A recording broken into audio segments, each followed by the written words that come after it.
আসসালামু আলাইকুম। আজকের ক্লাসে সবাইকে স্বাগতম। আমরা হচ্ছে তোমাদের লজিক যে সিকিউ সলভ ক্লাস নিয়ে হাজির হয়েছিলাম। আজকে দেখতে দেখতে আজকেই লাস্ট ক্লাস, বুঝতে পারছো? আজকে আমাদের লাস্ট ক্লাস। আজকের ক্লাসে সবাই একটু দ্রুত জয়েন করে ফেলো, ফ্রেন্ডদেরকে মেনশন করবা, আর পারলে ক্লাসটা একটু শেয়ার করে দিবা। কি বললাম? সবাই একটু ক্লাসটা শেয়ার করে দিবা এবং ফ্রেন্ডদেরকে মেনশন করবা। আমরা আজকে পড়বো হচ্ছে সেকেন্ড পেপারের 5 থেকে 8 অধ্যায়। পঞ্চম অধ্যায় হচ্ছে কার্যকরণ পদ্ধতি। ষষ্ঠ অধ্যায় কি? ষষ্ঠ অধ্যায় হচ্ছে আমাদের ব্যাখ্যা। সপ্তম অধ্যায় হচ্ছে শ্রেণীকরণ, ঠিক আছে, শ্রেণীকরণ। আর অষ্টম অধ্যায় হচ্ছে সম্ভাবনা। তো এই প্রত্যেকটা অধ্যায়ের আমরা সিগুলো দেখবো কেমন আসে, ঠিক আছে, কেমন আসে। আমি আপনাদের কিন্তু এর আগে হচ্ছে আমরা কোন কোন অধ্যায় পড়াইছি মনে আছে সবার? একটু বলেন তো। এর আগে আমরা হচ্ছে আপনাদেরকে পড়ে ফেলছি হচ্ছে প্রথম পত্রের 2টা ক্লাস নিয়েছিলাম, সিকিউ সলভ ক্লাস। ওই ক্লাসে কিন্তু অলরেডি আমরা হচ্ছে যে টপিক থেকে সিকিউ আসে ওই টপিকগুলো কিন্তু আলোচনা করছিলাম। সেম আমরা সেকেন্ড পেপার থেকে কিন্তু একটা ক্লাস নিয়েছিলাম। সেকেন্ড পেপার থেকে আমরা অলরেডি একটা ক্লাস 1 থেকে 4 কোন টপিক থেকে সিকিউ আসে আমরা কিন্তু আলোচনা করছি। আর আজকে আমাদের মানে সেকেন্ড পেপার সেকেন্ড ক্লাস, মানে হচ্ছে আমাদের লজিক সিকিউ সলভ ক্লাসের 4 নম্বর ক্লাস। আমরা প্রত্যেকটা ক্লাসে 1 থেকে 4 অধ্যায় করে কমপ্লিট করছি। সেমভাবে আজকে আমরা 5 থেকে 8 অধ্যায়, এই অধ্যায়গুলো কমপ্লিট করবো, ঠিক আছে? তো সবাই একটু দ্রুত জয়েন করে ফ্রেন্ডদেরকে মেনশন করেন, আমরা সবাই একসাথে ক্লাসটা করি। সবাই একটু দ্রুত জয়েন করেন। এই কম মানুষের ফ্রি ক্লাস সার্ভিস দিয়ে লাভ আছে বলেন? সবাই যদি একসাথে না করতে পারি, তো সবাই একটু দ্রুত জয়েন করে ফেলেন, দেন আমরা হচ্ছে একসাথে ক্লাসটা করি। আমি তার আগে একটু ছোট্ট করে বলে ফেলি, ছোট্ট করে হচ্ছে আমাদের আমরা আপনাদেরকে যদি সেকেন্ড পেপার থেকে কোশ্চেনে অ্যান্সার করতে হয় তাহলে আপনারা চেষ্টা করবেন সবসময় 1, 2, 3 এই 3টা অধ্যায় আগে অ্যান্সার করার, সাথে হচ্ছে 8 এই 4টা অধ্যায়। কারণ এই 4টা অধ্যায়ের সিকিউগুলো খুবই স্ট্যান্ডার্ড মানের সিকিউ এবং স্যাররা আপনাকে খুব ভালোভাবে নাম্বার এখানে দিবে, বুঝতে পারছেন?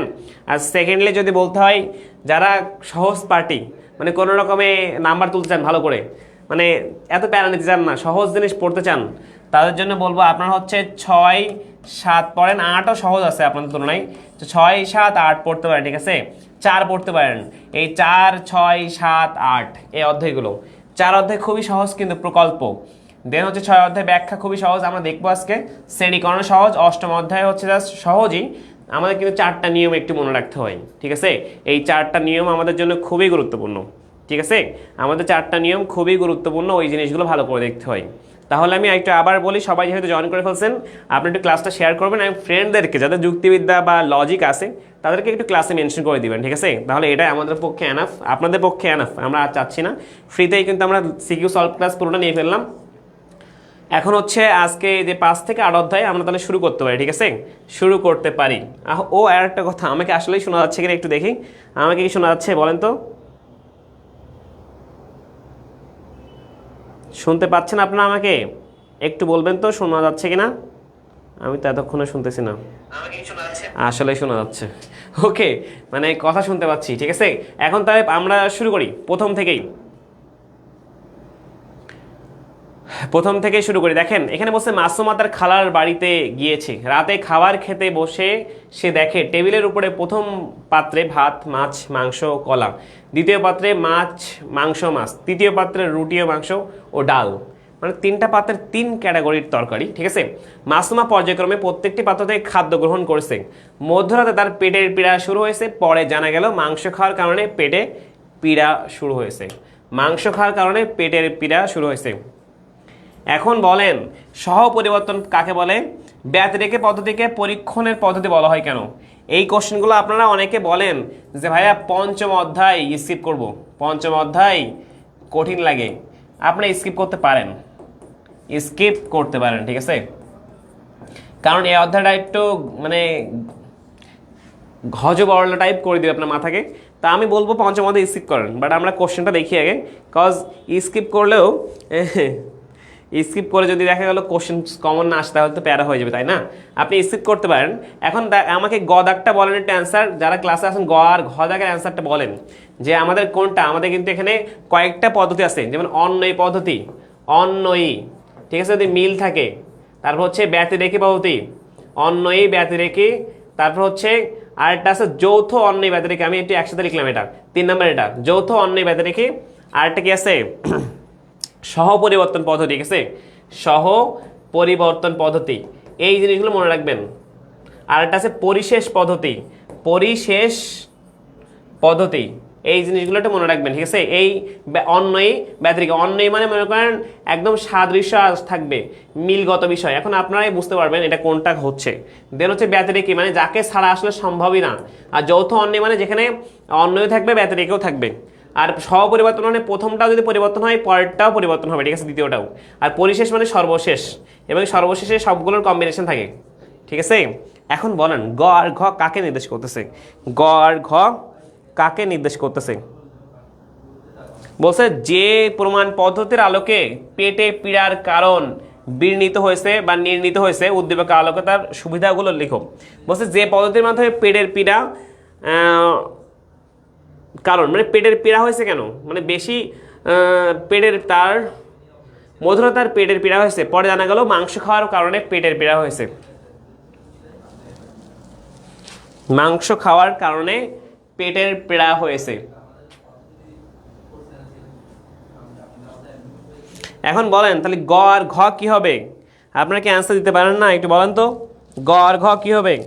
এরপরে যাদের মনে হবে কঠিন লাগতেছে তারা হচ্ছে স্কিপ করতে পারেন অধ্যায়টা। বারবার বলতেছি এই অধ্যায়টা স্কিপ করলে আপনার আহামরি সমস্যা হবে না। আপনি 1, আপনি 2, আপনি 3, আপনি 4, আপনি 6, এগুলো খুব সহজ হয়। 7, চাইলে 8ও স্কিপ করতে পারেন। যাদের খুবই কঠিন লাগে তাহলে এই 5 আর 8 স্কিপ করবেন, 5 আর 8। কারণ অনেকের আমি দেখছি অফলাইন ক্লাসগুলোতে নিয়ে অনেকে অনেক বোঝে না, মানে 5 অধ্যায় এত ভালো করে বোঝানোর পরে ওরা বোঝে না। সেমভাবে অষ্টম অধ্যায় ওরা অনেক ভালো করে বোঝানোর পরে বোঝে না। সেই ক্ষেত্রে বলবো যদি অষ্টম অধ্যায় ম্যাথ আসে আকস্মিকতা প্লাস সম্ভাবনার বাইরে গিয়ে, তখন আপনি ওইটা করিয়েন না। বাট সম্ভাবনা আকস্মিকতার পার্থক্য থেকে কোশ্চেন আসলে আপনি করেন, ঠিক আছে। এখন আমাকে বলেন উদ্দীপক কোন প্রমাণ পদ্ধতি আসছে?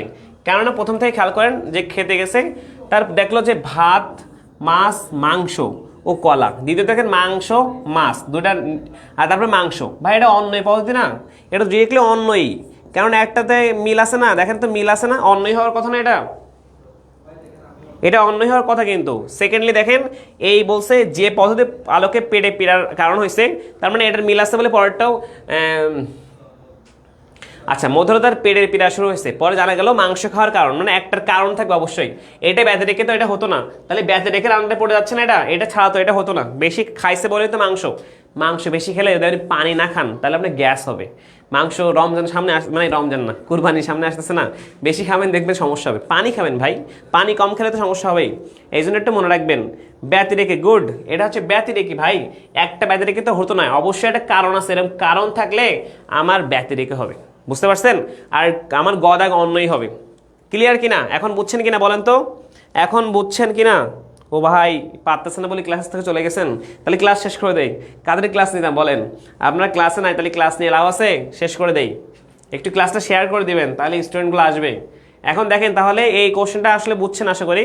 এই ঘদাগ বলছে কি ব্যতিরেকি, ঠিক আছে। এই ব্যতিরেকের সুবিধাগুলো আপনি আলোচনা করবেন, আর গদাগ বলছে অন্যই। ওকে, আশা করি বুঝছেন। এখন আমি পরের কোশ্চেনে চলে যাই। পরের কোশ্চেনটা কি জানেন আপনারা? যারা হচ্ছে 26-এর আছেন, প্রতিবারই বলি র্যাপিড ব্যাচ আমাদের চলতেছে, এখনও সমস্যা থাকলে ভর্তি হয়ে যান ভাই।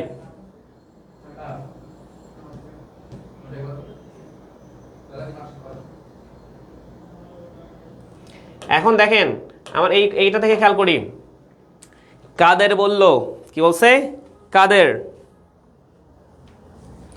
কাদের বলল কোন কোন পদ্ধতির কারণে আমরা খুব সহজেই ম্যালেরিয়া, কোন কোন পদ্ধতির কারণে এখানে হবে আসলে, কিংবা ডায়রিয়া রোগের কারণ নির্ণয় করতে পারি, তবে প্রয়োজনীয় অবস্থা অনিরীক্ষিত থাকলে প্রকৃত কারণ নির্ণয় করা যায় না। এ প্রসঙ্গে মিলা বলল তুমি কিভাবে কারণ নির্ণয় করবে যদি দেখো ক খ গ থাকলে ত থ দন্ত ন থাকে। এইটা হচ্ছে ডিরেক্টলি সহ পরিবর্তন, আর বলতে হবে না।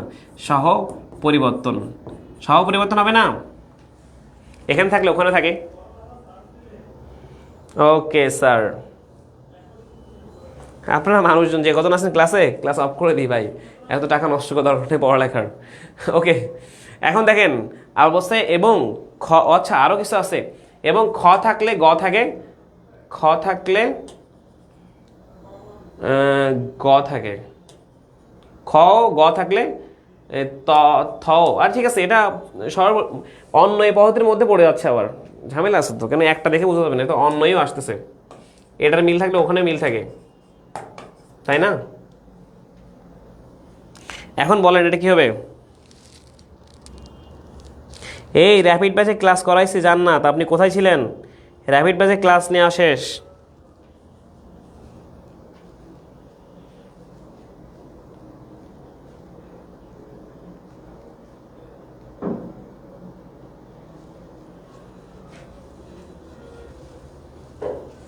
ওকে, তাহলে দেখেন আমরা একটু কোশ্চেনটা দেখি। অন্য পদ্ধতিকে কি সহজ সরল পদ্ধতি বলা যায়? হ্যাঁ, মিলা কোন পরীক্ষণ পদ্ধতির কথা বলেছিল? মিলা। আচ্ছা, কাদেরের বক্তব্যে প্রকাশিত বিষয়টি আলোচনা করো। কাদের বলছে কোন একটি পদ্ধতির কারণে আমরা খুব সহজেই ম্যালেরিয়া ডায়রিয়া রোগের কারণ নির্ণয় করতে পারি, তবে প্রয়োজনীয় অবস্থা অনিরীক্ষ থাকলে প্রকৃত কারণ নির্ণয় করা যায় না। ভাই এটা ব্যতিরেকি, এখানে খুব সহজেই ব্যতিরেকিটা বোঝা যাচ্ছে। মানে ঘ।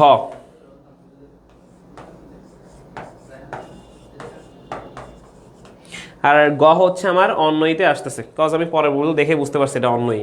বাদ দেন, তাহলে আমি বলবো আপনার যাদের সমস্যা হচ্ছে মনে করেন এই টপিকগুলোতে এই অধ্যায়, আপনি ভাই এই অধ্যায় বাদ দেন, স্কিপ করেন, কোনো সমস্যা নেই। স্কিপ করলে যে প্যারা খাবেন এমনটা না, স্কিপ করতে পারেন। এখন আমি হচ্ছে আরেকটা কোশ্চেন আসি।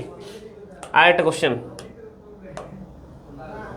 সেটা হচ্ছে আমাদের এটা কোন অধ্যায়ের একটু বলতে পারবেন দেখে?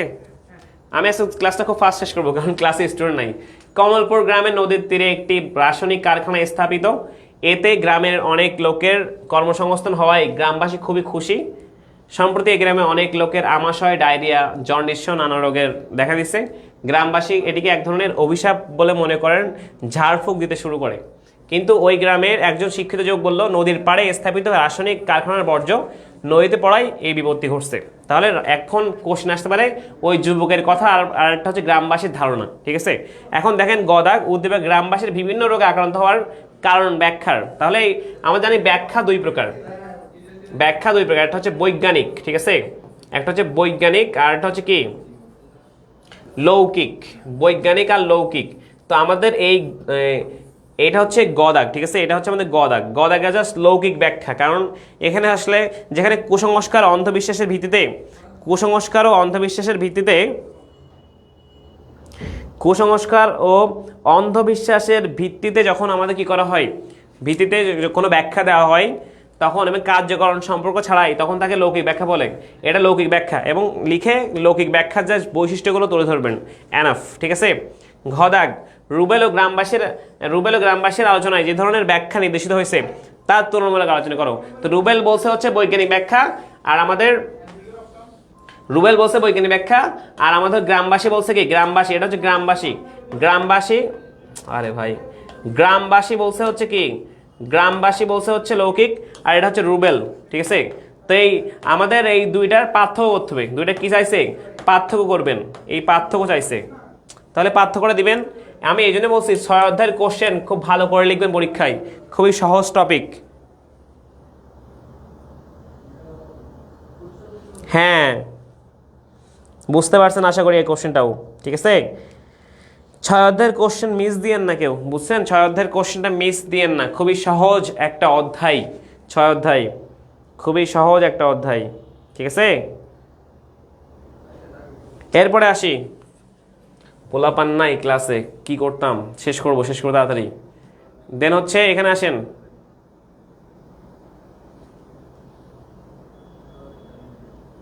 দেখেন আমাদের পরে আর একটা কোশ্চেন 4 নাম্বার। এ জগৎ বিচিত্র, আসলে ভাই জীবন বিচিত্র, জটিল ও রহস্যময়। জীবন জটিল, জগৎ জটিল এবং রহস্যময়, সব জায়গায় রহস্য। এই রহস্যের উত্তর খুঁজতে গিয়ে জন্ম হয়েছে জ্ঞান বিজ্ঞানের নানা শাখা প্রশাখার। জাগতিক সকল ঘটনার কারণ জানার চেষ্টা মানুষের জন্মগত কৌতূহল, কিন্তু সকল ঘটনার প্রকৃত কার্যকারণ মানুষের পক্ষে আবিষ্কার করা হয়ে ওঠেনি। তাই বলা যায় সকল কিছুর বৈজ্ঞানিক ব্যাখ্যাদান সম্ভব নয়। এই উদ্দীপক দেখে কিন্তু লৌকিক বৈজ্ঞানিক কিছু আসতেছে না মাথায়, মানে বৈজ্ঞানিক আসতেছে, এবং এই বৈজ্ঞানিক ব্যাখ্যার একটা পার্থক্য আসবে এখানে। পার্থক্য বলছে আই মিনস রূপগুলো আসতে পারে। এখন তার ব্যাখ্যা কত প্রকার? 2 প্রকার, ডিরেক্ট লিখে দেবেন। লৌকিক ব্যাখ্যায় গ্রহণযোগ্য নয় কেন? কারণ মন গড়া ব্যক্তিগত উক্তিগুলো আসে। উদ্দীপকের ঘটনার কারণ জানার প্রচেষ্টা কোন বিষয়ের সাথে সম্পৃক্ত? কারণ জানার বিষয়টা হচ্ছে আমার কি কার্য বিষয়ের সাথে না, কারণ অনুসন্ধান। বৈজ্ঞানিক ব্যাখ্যার উদ্দীপকে উল্লেখিত বিষয়ের সীমাবদ্ধতা, মানে বৈজ্ঞানিক ব্যাখ্যার। এখানে জাস্ট এটা বলবেন বৈজ্ঞানিক ব্যাখ্যা, আর কিছুই না। ঠিক আছে, বৈজ্ঞানিক ব্যাখ্যা। আর আমাদের পরেরটা এই ঘদাক বলবেন বৈজ্ঞানিক ব্যাখ্যার সীমাবদ্ধতা, মানে আমি কোথায় কোথায় বৈজ্ঞানিক ব্যাখ্যা দিতে পারি না। কোন একটা মানুষের মানে তার মানসিক অবস্থা, তার কষ্ট পায় আছে কেন, সেই অবস্থা এগুলো প্রকাশ করতে পারবে, আনন্দে আছে কেন, মানে ব্যাখ্যা অনেক জায়গায় দেওয়া যায় না। যেমন যৌক্তিক সংজ্ঞার সীমাবদ্ধতা পড়ছিলাম না, ঠিক তেমনি ব্যাখ্যার অনেক সীমাবদ্ধতা আছে। তো এই ঘ দাগে আমার এই সীমাবদ্ধতাগুলো আলোচনা করতে হবে, ঠিক আছে। ঘ দাগে আমাদের এই সীমাবদ্ধতাগুলো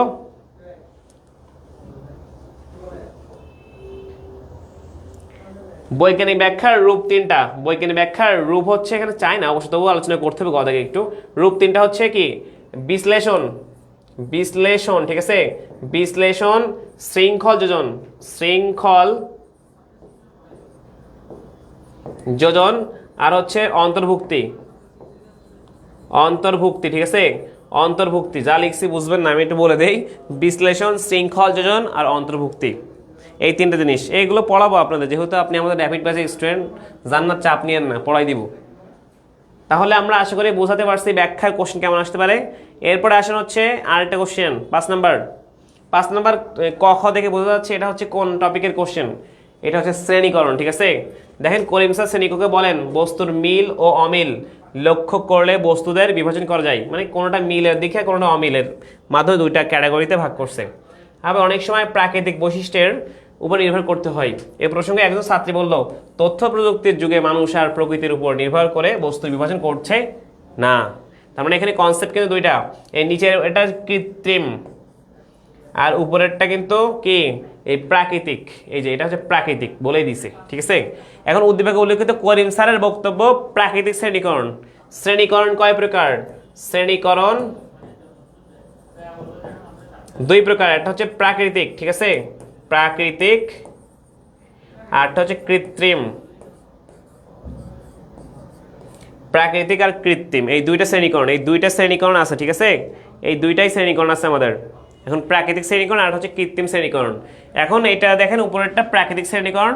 এখন আমি আপনাদের বলেছিলাম 7 অধ্যায় মানেই আপনাকে প্রাকৃতিক শ্রেণীকরণ আর কৃত্রিম শ্রেণীকরণের পার্থক্যটা পড়তে হবে, ঠিক আছে, পার্থক্যটা। এখানে উল্লেখিত করিম স্যারের বক্তব্য, আমাদের করিম স্যার বলছে হচ্ছে প্রাকৃতিক শ্রেণীকরণ, আর স্যার ও ছাত্রীর যে বক্তব্য একটা হচ্ছে প্রাকৃতিক শ্রেণীকরণ আর কৃত্রিম শ্রেণীকরণের পার্থক্য। এই পার্থক্য দেখবেন, ঠিক আছে, দুই সাইডে পার্থক্য, মানে আপনি ভাগ করে দুই সাইডে ছক করে লিখবেন, ঠিক আছে, দুই সাইডে লিখবেন। পার্থক্য কখনো হচ্ছে উপর নিচ করে লিখবেন না, বুঝতে পারছেন? একটু বলেন স্যার, ক্লাসও তো নেই মানুষজন আপনারা, তাও যদি কথা না বলেন আমি কিভাবে ক্লাসটা নিতাম? বুঝতে পারছেন কিনা একটু বলেন তো, বুঝতে পারছেন কিনা একটু বলেন।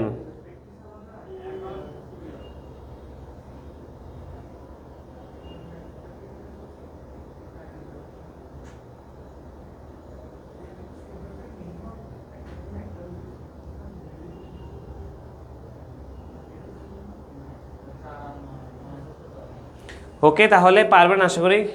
ক্লাসটা শেষ করে তাড়াতাড়ি, পোলা পানি না থাকলে ক্লাস শেষ করা উচিত। 6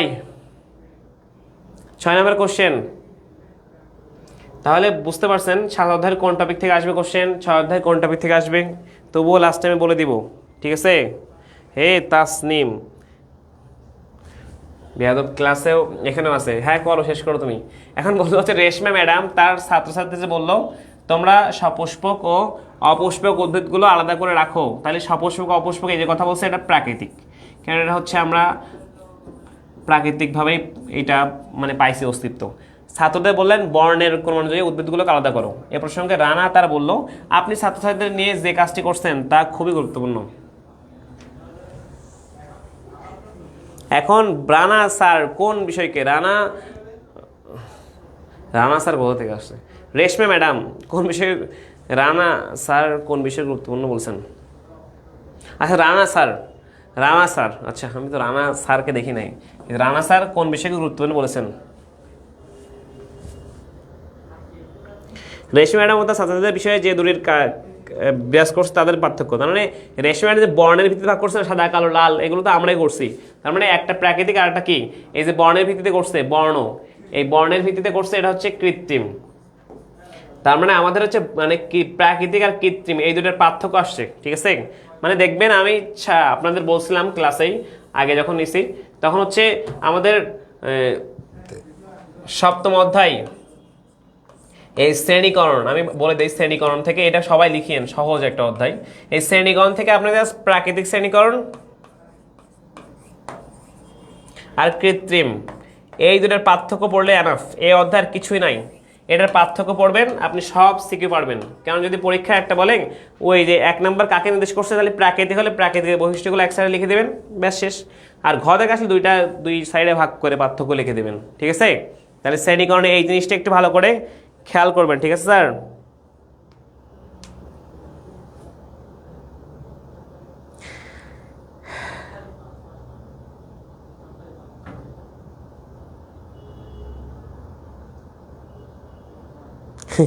বৈজ্ঞানিক লিখে আসছিল, আচ্ছা ঠিক আছে। তাহলে মজার বিষয় হচ্ছে প্রাকৃতিক মানে তো বৈজ্ঞানিকই, আর কৃত্রিম মানে তো লৌকিক হতে পারে, তাই না? এখন দেখেন তারপরে কোশ্চেন, র্যাপিড ব্যাচ যারা ভর্তি হবেন এখনো ভর্তি হন, যাদের অবস্থা এরকম বেগতিক, আমি আর অ্যাডভার্টিসমেন্ট করলাম না। এখন তারপরে কোশ্চেন আসি। হ্যাঁ, এই কোশ্চেনটা যে পারবে না তারা মারা উচিত, এবং আমাদের তাসনিম না পারলে ওরা মারা উচিত। ও আজকে ক্লাসে ছিল, আজকে পড়াইছে ওদের এটা অফলাইনে। এখন দেখেন দৃশ্যকল্প 1, আবদুল্লাহ স্যার বিকাল বেলায় হাঁটতে বের হয়েছিলেন। তিনি হঠাৎ দেখতে পান যে আকাশে কালো মেঘ ধারণ করছে। তিনি ভাবলেন বৃষ্টি হতে পারে। এই যে হতে পারে মানে নিশ্চয়তা ও অনিশ্চয়তার মধ্যবর্তী অবস্থা। এই নিশ্চয়তা অনিশ্চয়তার মধ্যবর্তী অবস্থা কি? নিশ্চয়তা অনিশ্চয়তার মধ্যবর্তী অবস্থা হচ্ছে সম্ভাবনা। কি? সম্ভাবনা। তাহলে এই যে উদ্দীপকে যে জিনিসটা আসছে এটা কি? সম্ভাবনা। এটা কিন্তু সম্ভাবনা। নিশ্চয়তা অনিশ্চয়তার মধ্যবর্তী অবস্থা, সেটা হচ্ছে সম্ভাবনা, ঠিক আছে? এরপরে দৃশ্যকল্প 2, মামুন রাস্তায় চলার পথে দেখতে পাই রাস্তার উপর একটি বিরাটাকার অজগর সাপ পড়ে রয়েছে। সে বিস্ময় প্রকাশ করে বলল, এই সাপটি এখানে আসলো কি করে? মানে রাস্তায় তো সাপ পড়ে থাকার কথা না, বিস্ময় প্রকাশ করছে। মানে এটা কি? আকস্মিকতা। এটা কি? আকস্মিকতা। আকস্মিকতা মানে কি? আকস্মিকতা মানে হচ্ছে পূর্বাভাস ছাড়াই হঠাৎ সংঘটিত হওয়া, ঠিক আছে? হঠাৎ সংঘটিত হওয়াকে বলবো হচ্ছে আমাদের আকস্মিকতা, ঠিক আছে? আকস্মিকতা, বুঝতে পারছেন? ক্লাস হচ্ছে কি স্যার? এটা আসলে আপনি বুঝতেছেন না, এটা লজিক ক্লাস, দেখেন লেখা আছে। এখন দেখেন তাহলে হচ্ছে দৃশ্যকল্প 1 হচ্ছে আমাদের সম্ভাবনা, দৃশ্যকল্প 2 হচ্ছে আকস্মিকতা। আমি বলেছিলাম অষ্টম অধ্যায় মানেই এই সম্ভাবনা আর আকস্মিকতার পার্থক্য পরীক্ষায় আসবে। সম্ভাবনা প্লাস আকস্মিকতার কোশ্চেন পরীক্ষায় অবশ্যই আসবে, ঠিক আছে? এখন দেখেন গ, আবদুল্লাহ স্যারের ভাবনা যুক্তিবিদ্যার কোন বিষয়টিকে? আবদুল্লাহ স্যার বলছে সেটা হচ্ছে সম্ভাবনা। ওই সম্ভাবনার বৈশিষ্ট্যগুলো উল্লেখ করবা। সেকেন্ডলি হচ্ছে ঘ দাগে দৃশ্যকল্প 1 সাথে দৃশ্যকল্প 2 এর পার্থক্য। বলছিলাম না সম্ভাবনা প্লাস আকস্মিকতার পার্থক্য লিখতে হবে, বুঝতে পারছেন? তাহলে অষ্টম অধ্যায়ের কোশ্চেন কোন টপিক থেকে আসবে? 6 অধ্যায়ের কোশ্চেন, 7 অধ্যায়ের কোশ্চেন। এই 6, 7, 8 খুবই সহজ অধ্যায়। 4, 6, 7, 8 যারা টোটালি কিছু পারেন না যুক্তিবিদ্যার এই টপিকগুলো, তারা এই অধ্যায়গুলো লিখিয়েন, ইজিলি ভালো একটা মার্কস তুলতে পারবেন, ঠিক আছে? সিকিউ এর ক্ষেত্রে।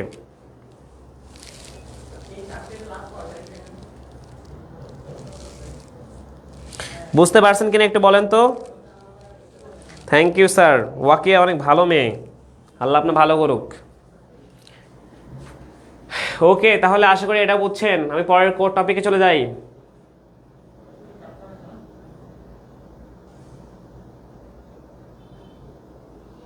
এখন এটাতে আসি।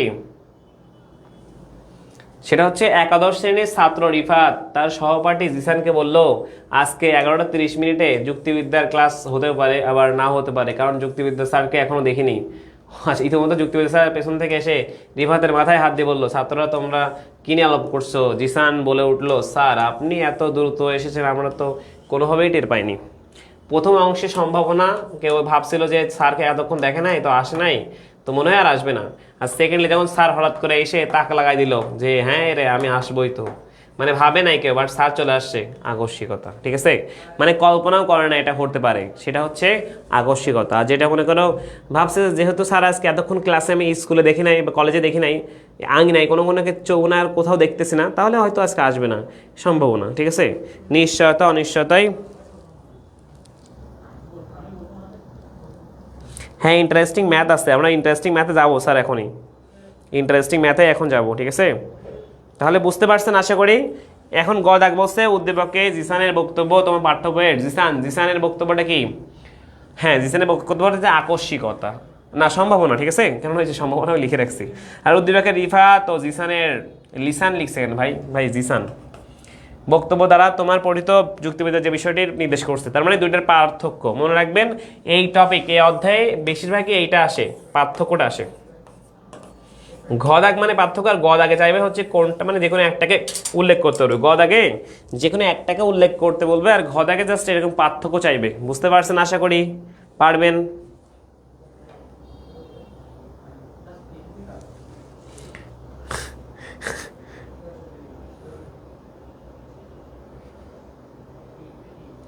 ঠিক আছে, ওকে, তাহলে পারবেন আশা করি। ঠিক আছে, পারবেন আশা করি, এই টপিকটা পারবেন। এখন আমাদের আজকের মতো লাস্ট কোশ্চেন, এইটা কি পারবেন? এটা যে অ্যান্সার করতে পারবেন তার পাশে মিষ্টি পাঠাবো। এখন যে অ্যান্সার করতে পারবেন তার পাশে মিষ্টি পাঠাই দেবো। সে পরীক্ষা ভালো করলেও কি খারাপ করলেও কি, নাম্বার পাইলে তার পাশে মিষ্টি চলে যাবে। এখন বলেন এটা কি হবে? দৃশ্যকল্প 1 বাংলাদেশে, এটা লাস্ট কোশ্চেন আজকের মতো, সুতরাং সবাই অ্যান্সার করেন। বাংলাদেশের দক্ষিণাঞ্চলে বৃষ্টিপাত ও ঘূর্ণিঝড়ের মাত্রা ক্রমান্বয়ে বেড়েই যাচ্ছে। দেখা যাচ্ছে যে প্রতি 4 বার মেঘ করলে 1 বার বৃষ্টি হয়, এবং প্রতি 10 বার মেঘ করলে 1 বার ঘূর্ণিঝড় হয়। এই কোশ্চেনের অ্যান্সার যে পারবে না সেটা গাধা।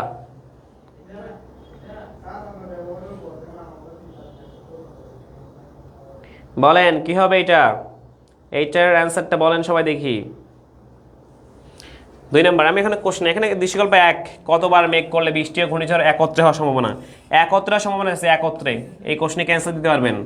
আমরা আগে গ দাগে আসি। গ দাগ বলছে দুইটা ঘটনা একত্রে ঘটার সম্ভাবনা। ঠিক আছে,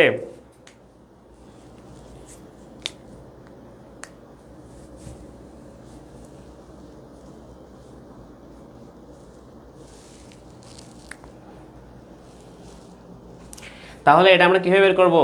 সম্ভাবনা কয় নাম্বার নিয়ম বলেন তো? এটা কয় নাম্বার নিয়ম? সম্ভাবনার কয় নাম্বার নিয়ম? গ দাগ যদি লিখি আমরা, বলেন তো এটা সম্ভাবনা কয় নাম্বার নিয়ম আসতেছে? কে পারবেন এটা? গ দাগ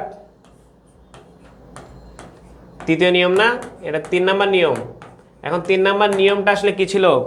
এই কোনটা ঘটনা আলাদাভাবে ঘটলে একত্রে ঘটার সম্ভাবনা বের করবো। নিয়ম 2 না নিয়ম 3 স্যার? নিয়ম 2 না নিয়ম 3 একটু বলেন তো, আপনাদের থেকে শুনি। নিয়ম 2 না নিয়ম 3?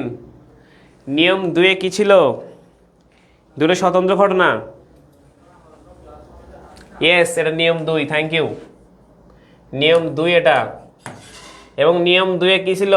এখানে বসে দক্ষিণাঞ্চলে বৃষ্টিপাত ও ঘূর্ণিঝড়ের মাত্রা প্রতি 4 বার মেঘ করলে, তাহলে 4 বার মেঘ করলে বৃষ্টি হয় কতদিন? 1 বার। তাহলে সম্ভাবনা হচ্ছে 1/4। না স্যার, 4 বার মেঘ করলে 1 বার বৃষ্টি হয়, 10 বার মেঘ করলে, হ্যাঁ ঠিক আছে। আর হচ্ছে 10 বার মেঘ করলে 1 বার ঘূর্ণিঝড় হয়, বইতে আছে এই কোশ্চেনটা হুবহু, দেখছেন? এখন এটা আমরা কি করব, কিভাবে বের করবো বলেন তো? যোগ করবো না গুণ করব? যোগ করবো না গুণ করবো বলেন তো? বলেন এখানে যোগ করবো না গুণ করবো, কে পারবেন তাড়াতাড়ি বলেন। আমরা কি যোগ করব নাকি গুণ করব বলেন তো দেখি, ঝটপট বলবেন, যোগ নাকি গুণ ফার্স্ট।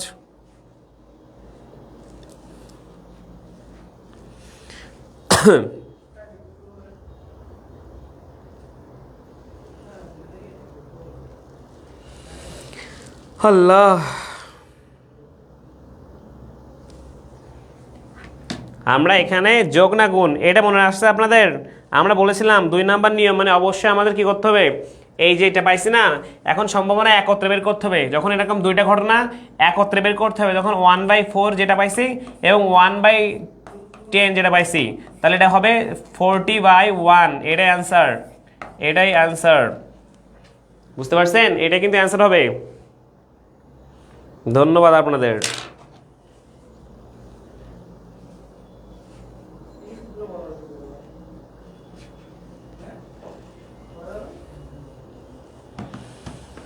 ওকে,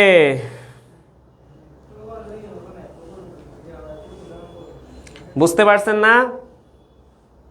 হ্যাঁ, একত্রে হলে এইরকম ওয়ার্ডটা থাকলে একত্রে, এরকম একত্রে ওয়ার্ড আছে, একত্রে ঘটার সম্ভাবনা, দুইটা ঘটনা একত্রে ঘটার সম্ভাবনা যদি এরকম চাই তাহলে 2 নাম্বার নিয়ম, তাই না?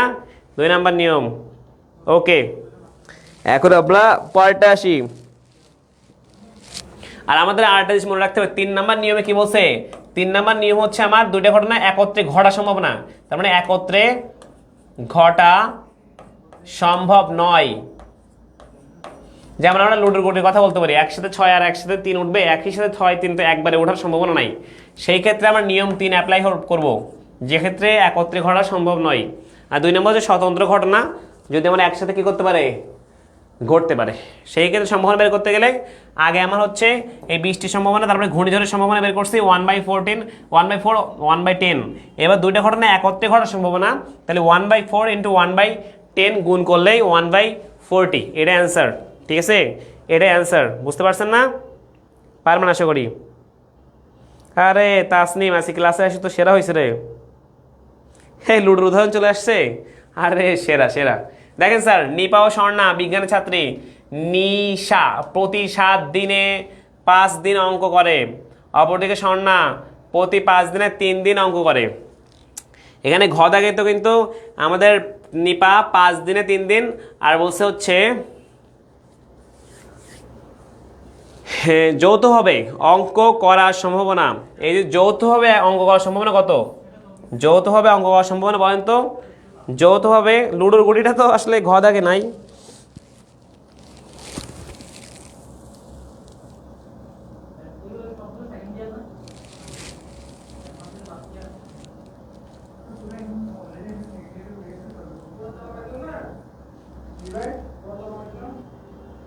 তাহলে কি বুঝলাম এটা থেকে বলেন তো?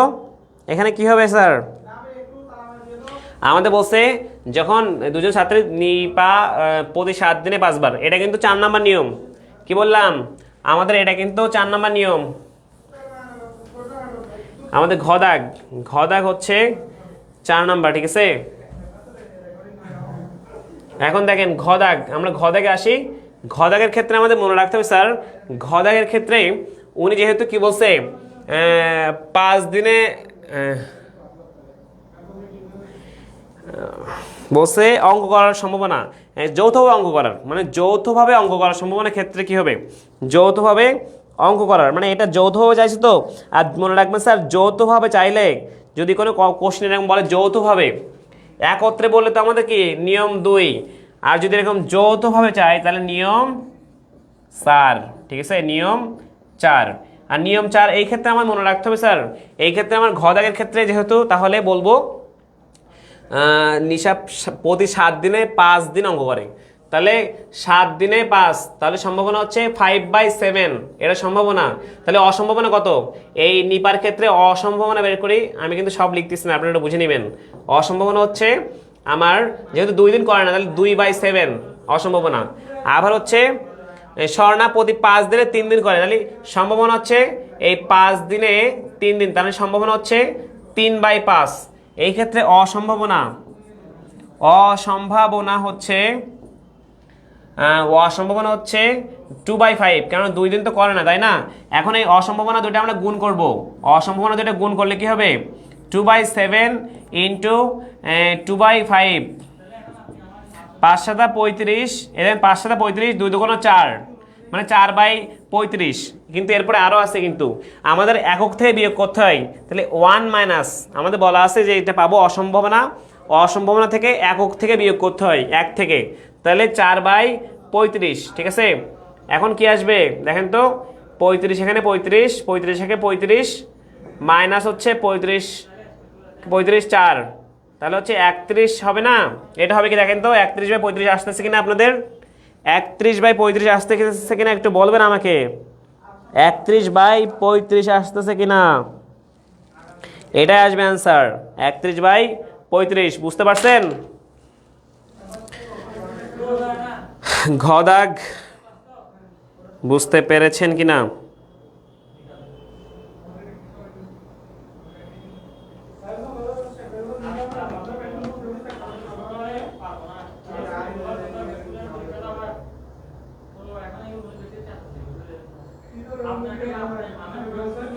দেখেন আমাদের যদি যৌথভাবে কথাটা আসে সেক্ষেত্রে আমার নিয়ম 4-এ চলে যাবে, আর একত্রে কথা স্বতন্ত্র কথা আসলে নিয়ম 2-এ। আমি বলে দিচ্ছি আজকে আমাদের অফলাইনে পোলাপানিটাকে সেম জিনিসগুলো চিল্লাই বলতেছিলাম, বুঝতে পারছেন না আশা করি।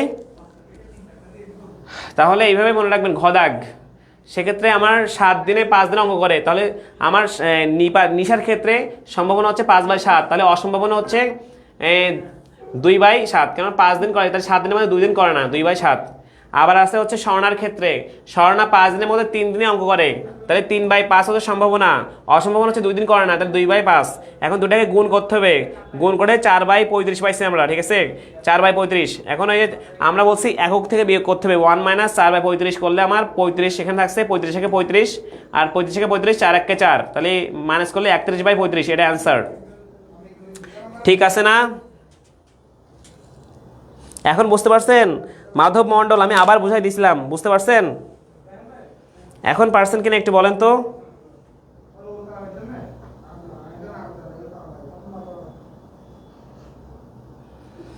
এখন পারবেন কিনা একটু বলেন, আমরা শেষ করবো ক্লাস, কারণ ক্লাসে যে আপনারা যেসব মানুষ আছেন অনেক বেশিক্ষণ নিলে আমার নিজেরই দম বন্ধ লাগতেছে। জি স্যার, জি স্যার, মোটামুটি বুঝছি আলহামদুলিল্লাহ। ওকে জান্নাত, থ্যাংক ইউ। বাকিরা বুঝছেন কিনা, বাকিরা বুঝতে পারছেন কিনা? তো এরকমই কোশ্চেন আসবে। ওভারঅল হচ্ছে যদি আপনারা দেখেন তাহলে এরকমই কোশ্চেন পরীক্ষা আসবে, ঠিক আছে, এই টপিকগুলাই। তাহলে আমি একটু লাস্ট রিপিট করি আপনাদেরকে।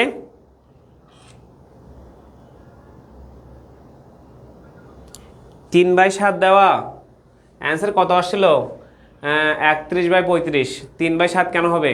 ওর আমরা কাটাকাটি করছে আগে, আমরা তো কাটাকাটি করি নাই, তো কাটাকাটি করলে মনে হয় কমে যেত।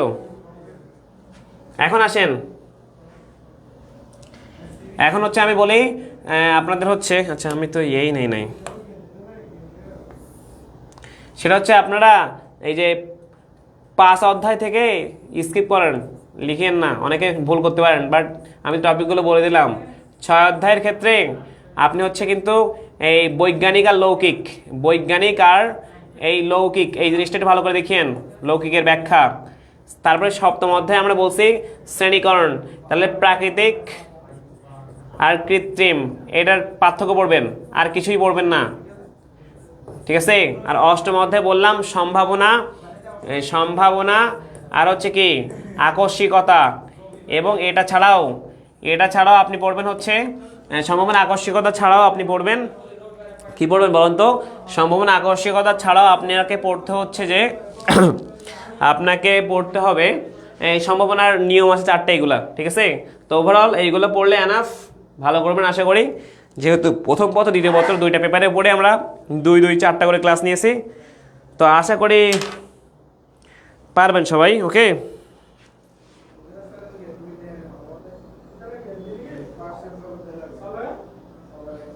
ওকে, পানি দাও আমাদের সোয়াদকে, সবাই একটু পানি দাও, ও পানি খাবে। তাহলে আপাতত বিদায়,